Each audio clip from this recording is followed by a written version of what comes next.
Middle east की आग अभी ठंडी भी नहीं हुई थी कि ईरान के भीतर से आती खबरों ने दुनिया को हैरान कर दिया। संयुक्त राष्ट्र की ताजा रिपोर्ट के मुताबिक जब से अमेरिका और इजराइल के साथ तनाव बढ़ा है, ईरान अंदर से बौखलाया हुआ है और इसी बौखलाहट की वजह से ईरान ने अपने ही देश के कम से कम 21 लोगों को फांसी पर लटका दिया। इनमें से 9 लोग वो थे जिन्होंने जनवरी 2026 के विरोध प्रदर्शन में हिस्सा लिया था। 10 विपक्षी गुटों के सदस्य बताए गए हैं और 2 को जासूसी के आरोप में मौत मिली। ईरान ने बुधवार की सुबह मेहदी फरीद नाम के एक व्यक्ति को सार्वजनिक रूप से फांसी दे दी। आरोप था इजरायली खुफिया एजेंसी मोसाद के लिए जासूसी। ईरान का दावा है कि फरीद एक संवेदनशील सरकारी संगठन में था और खुफिया इनपुट इजरायल को दे रहा था। इसे करप्शन ऑन अर्थ यानी कि धरती पर भ्रष्टाचार का दोषी माना गया, लेकिन मानवाधिकार संगठनों का कहना है कि ये सुनवाई बंद कमरों में हुई, जहां आरोपी को अपना पक्ष रखने का मौका तक नहीं मिला। इसके साथ ही सुल्तान अली शिरजादी फख्र को भी फांसी दी गई है, जिसका संबंध प्रतिबंधित समूह मुजाहिदीन ए खल्क से बताया गया है। हालांकि यूएन मानवाधिकार ने इस स्थिति को क्रूर और अमानवीय करार दिया। कुल मिलाकर के एक तरफ ईरान के अंदर दमन जारी है तो दूसरी तरफ अंतर्राष्ट्रीय कूटनीति का खेल चल रहा है। ट्रंप चाहते हैं कि ईरान को एक ठोस नॉन न्यूक्लियर डील पर साइन करने का आखिरी मौका मिले। ईरान की खींच भी जायज है। 28 फरवरी से शुरू हुआ ईरान अमेरिका युद्ध आज अपने 60वें दिन की दहलीज पर है। दुनिया की सबसे बड़ी सैन्य शक्ति अमेरिका ने ऑपरेशन एपिक फ्यूरी तो शुरू किया, लेकिन 2 महीने के बाद नतीजा कुछ और ही निकलकर सामने आया। इस दौरान ईरान की जो हालत है वो दुनिया ने देखी है। खंडहर बन चुकी इमारतें, मलबे में तब्दील करीब 90,000 घर और अपनों को खोते बिलखते लोग। ये आज के ईरान की तस्वीर है। 28 फरवरी 2026 को जब अमेरिका और इजराइल ने ईरान पर हमला बोला तो मकसद था उसे घुटनों पर लाना। 2 महीने के भीतर सुप्रीम लीडर अली खामेनेई समेत शीर्ष नेताओं का खात्मा हो गया।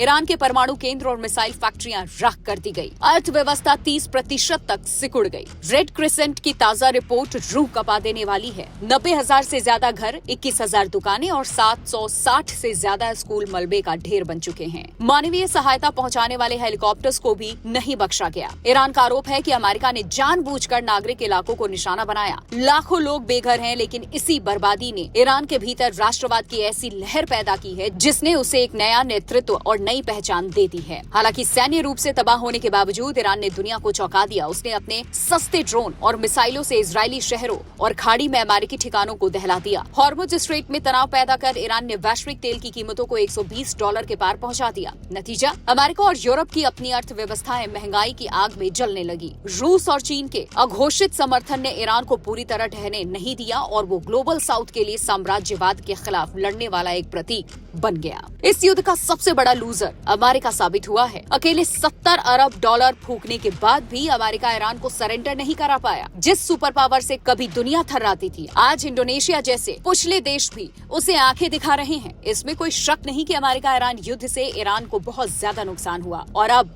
हॉर्मुज पर अमेरिकी नाकेबंदी ने उसकी अर्थव्यवस्था को घुटनों पर ला खड़ा किया। ईरान ना तो तेल बेच पा रहा है और ना ही इसे इकट्ठा रख पा रहा है। यही वजह है कि ईरान के टॉप लीडर्स को फिलहाल इस संकट से बचने का दूर दूर तक रास्ता नजर ही नहीं आ रहा। अमेरिका के सबसे बड़े दुश्मन बन चुके ईरान को लगता है कि जिसने भी देश के साथ गद्दारी की उसे मौत की सजा मिलनी ही चाहिए। चीन को छोड़कर दुनिया में सबसे ज्यादा फांसी देने वाला देश ईरान अब युद्ध और आंतरिक विद्रोह के दोहरे मोर्चे पर खड़ा है। एक तरफ ट्रंप की धमकी, दूसरी तरफ यूएन की फटकार और तीसरी तरफ उसकी अपनी जनता का आक्रोश। क्या ये युद्ध विराम किसी अस्थायी शांति की ओर ले भी जाएगा या ये किसी बड़े तूफान से पहले की महज शांति है?